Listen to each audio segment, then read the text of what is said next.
DJ kabat kuno. Kabat tu. Hello. Mama. Sidi siadum bako. Paranjiko. Mama.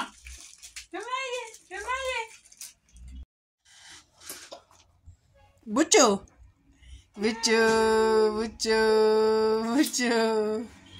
Buculla. Hah? Bucu. Mamaye. Ure. Sodatin ka? Sodatu. Ya? Sodatin. Seberat macam China fakat. Opo yeko. Eko yani gurti macam ni. Heba. Kunu paranjiwa kayo. Hello. Kau kan WhatsApp dan ini Telegram dan sirka. Bung kan fakat hello. Ye. Lalo baletti.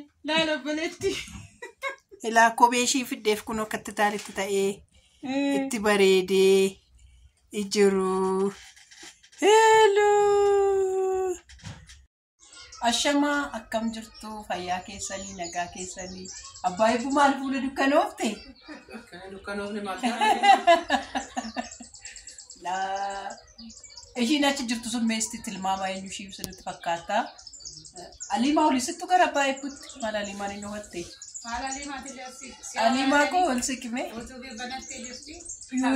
YouTuber haaraadha ta'uu fi alimaanii na akkam jirtu fayyaa keessanii nagaa keessanii ijoollee kaameraa irratti akkasuma furdadhee jira ishoo sinin jaaladha ijoollee haadha eebboo nagaa keessanii abdii nagaa keessi jirtaa'e haadha koo baganaa jiraatte siin jechuun barbaada galanni kee kan badhaadhinaan ittiin biyya keetti galtee biyya keellee tajaajiltu si haa godhu baay'ee si jaaladha abdoo koo yoo viidiyoo koo kan argite kabajaaf jaalalaan si bira naaf haa ga'u haadha koo obboleessa koo mucaa koo naa jiraadhu siin jala kaasololoo koo. Sololo.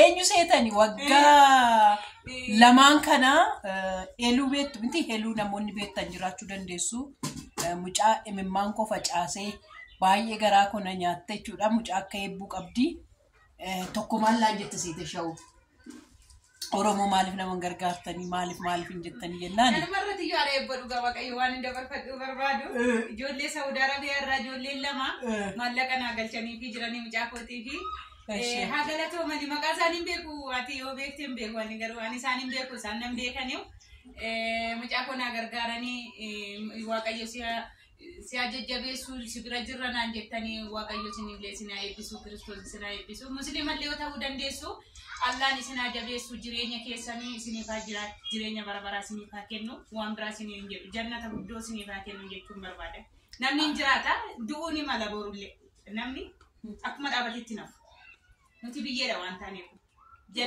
jannata dhumne isaaniif haa kennu warri mucaa kootii boo'e woo kennuuf iyyuu baatan azananii fi haa galatoomanii jedha warri akka koo wajjin rakkachaa jirtanillee jabaadhaa homaa miti barakata waaqayyooti waan ta'eef barakatadha.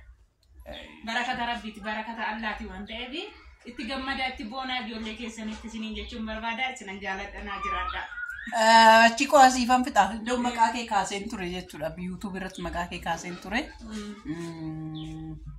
Mee ati yeroo hunda kadhattu nama kadhatta malee nama siif gadi mee gajjedhi too gargaarii naan jira. Yaa YouTube afaan Oromoo irratti eeluu qofatu dhufe. YouTube afaan Amaariffaarallee gara nama 15 oliyyuun ta'an gargaaramanii mee yeroo hunda nama kasastaan masii gadi mee namatti gargaartee too namatti gootee fi yeroo baay'ee ani waan qaburraan yoonirellee godhe jedhee viidiyoo hojjetee hin beeku. Isu argaa kootis jechuun amman qaburraa amman nannoo irraa ijoollee akka eebbuun naqee daawwadha viidiyoo waraabuu natti.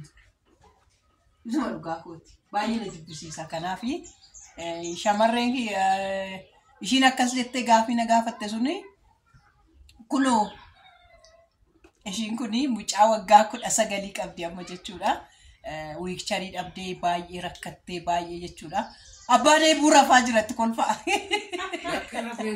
Laalaa jira maqaan balleessi. Maachuu siree irratti seetama.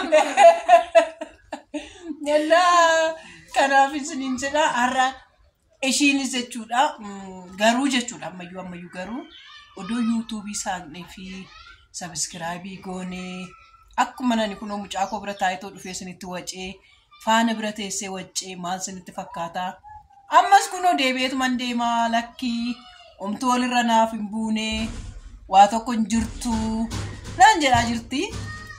Ani garuu odoo eeluu biraa deemuu baatte baay'ee natti tola dhugaa rabbii maaliifi raafuu nyaattee mucaa ishii faana odoo bira turte baay'ee bareedadha.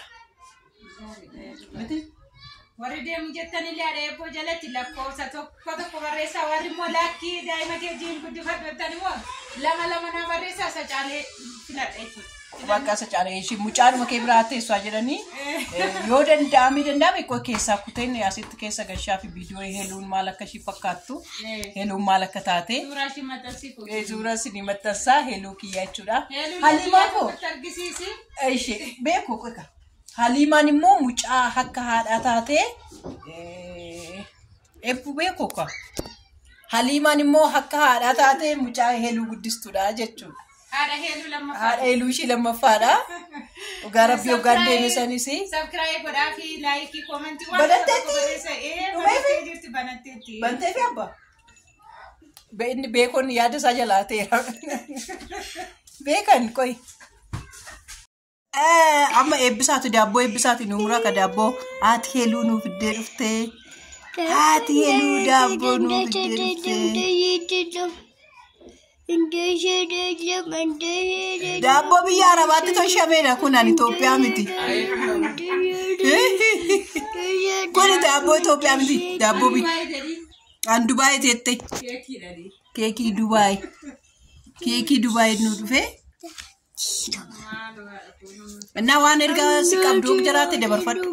Ergaan ani qabu ka ijoollee mana bukkee dhaabbatanii waaqayyo isaan eebbisu jechuudha. Immoo suuraa ishee maxxansiiti. Gaatu kummoo kootuuti viidiyoo ishee waraabiiti. Abdiidhaan illee galannisaa ani umurii bara waaqayyo isa deessu. Abdii jechuun sololoodha ijoollee sololoo beektu. Sololoodha. Akkasumas mucaan gosi beekanii viidiyoo keelaaleeti. Na beeka ture leencoo jedhuuni dhalataa Hilubaa booriidha. Birrii 12,000 fi 200 birrii 200 galchee gargaaree yeroo sunitti. Innillee viidiyoo kana wargeef dingata leencoo atillee galatoomisiin jechuun barbaada koodeefoo naa jiraadhaa hundi keessan iyyuu dhalaan isin hin qaxxayin rabbi bakka waan guddaan isa. Dhalaan miidhamina namni dhalaan miidhame dhugaa dubbachuudhaaf baay'ee qaamni isaa cabaadha. Guutuu miti. Nama bukkee taa'ee waa sawwaan biraa yaada. Ani amma achi taa'ee odoo naasa'u waa'ee ishee manatti hasa'a. Ani amma gittee namaatiin hasa'a afaan jedha dhugaa rabbi. Garuu namni keessa namaan beeku. Akkuma argantu akkuma namni jiraatutu jiru. Daabboo nyaadhaa ijoollee laala afaan sin keenya. Afaan sin keenya kosh afaan sin godhannaa jechuudha.